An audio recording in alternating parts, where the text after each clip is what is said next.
So we're here in Berkeley, just at the gateway to Sproul Plaza, and we came here about 9. Dave and I came here about 9 o'clock, set up the empathy tent, and all day long we've been listening to people. This was a Milo event. It's too bad, man.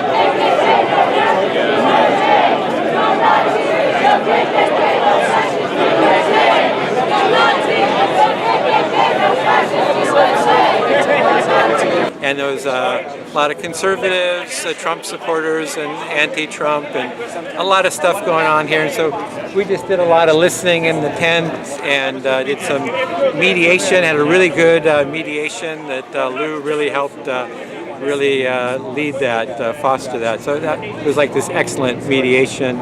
And everything's kind of quiet now, kind of relaxed, the tension's down. There's the main groups are kind of off on maybe having street fights. I don't know, but we're not going to go chase them or anything. So we're kind of relaxed, kind of easygoing here, and ready to go home and maybe come back tomorrow and set up and do a little bit more empathy work. And how was the event? So today was fabulous.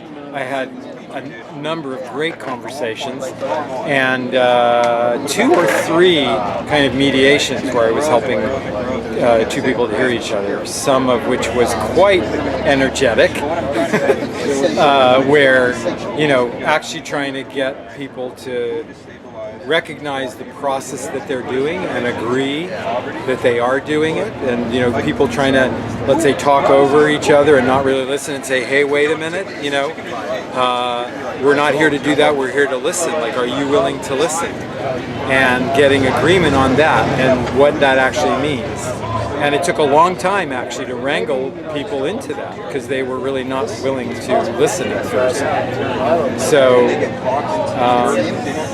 yeah, it was a very good day. Did a lot of listening, and something that I did that was new today this time was when I was done talking with someone that I was listening to, I acknowledged that what we were, the value of listening, and asked them, and I made a request that they go out and listen to someone else. Take the listening forward, because that's what we need is more listening. People said they would do that.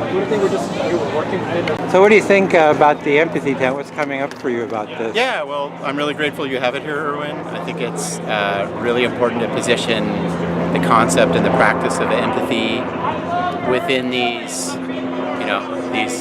periods of hostility and attempted free speech. So I think it's a strong position for it to be in. Mm-hmm. So right now it's kind of very conflicted, right? It's like it's very polarized. Yeah. The extremists kind of have the attention here. What can we do to really build a more empathic culture?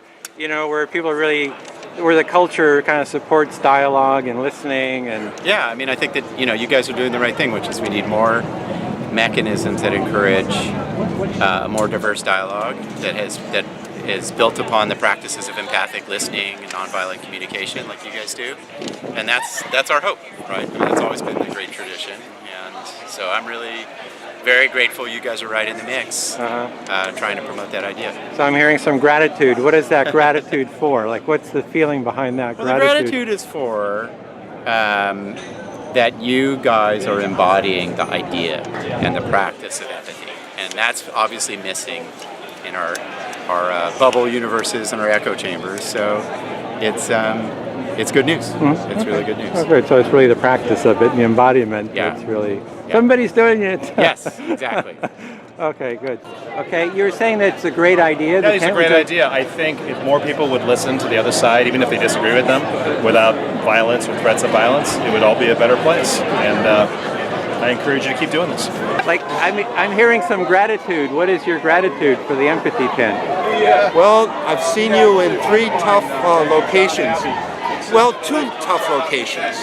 The one I first saw you at was at the Center BART station on weekends, maybe. On weekdays, maybe. And I think maybe that's the first time I saw you.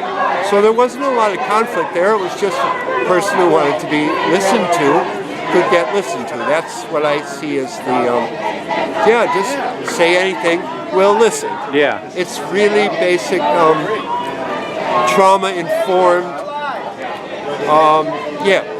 And so The next time I saw you, you were at Martin Luther King Civic Park, right? And I thought, hey, it was kind of like this. Yeah. And but when I saw you, a little less tame. I mean, a little more tame. And then it got heavy later. But you were still there. You were cool. Your space wasn't so. And here and now, no one. It's sad that people aren't making use of your space that you provide them for. It's almost too easy for them. But this would be the place, and trauma-informed listeners like yourself can be facilitators for dialogue. And dialogue is where it's at. Oh, that's great. Thank you. Thank you very much. I'm gonna get on your website and figure out how to Just surround you and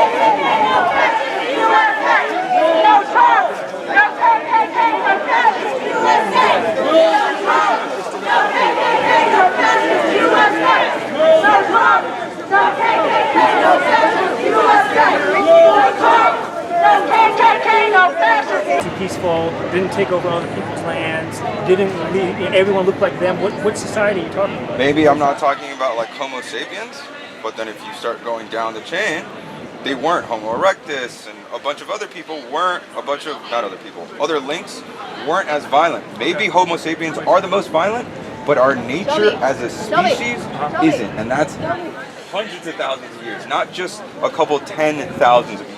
Okay. And I understand that like you said, you believe that we're not, because we come from different genetically primates, that we're not as violent. But what I will say is, again, I'll go back to books of history, and I'll look at the societies we do know of, and every society, I believe that the big ones, whether it's Chinese, Mongol, Greek, every one of them has been imperialistic. Every single one of them down to the T. again,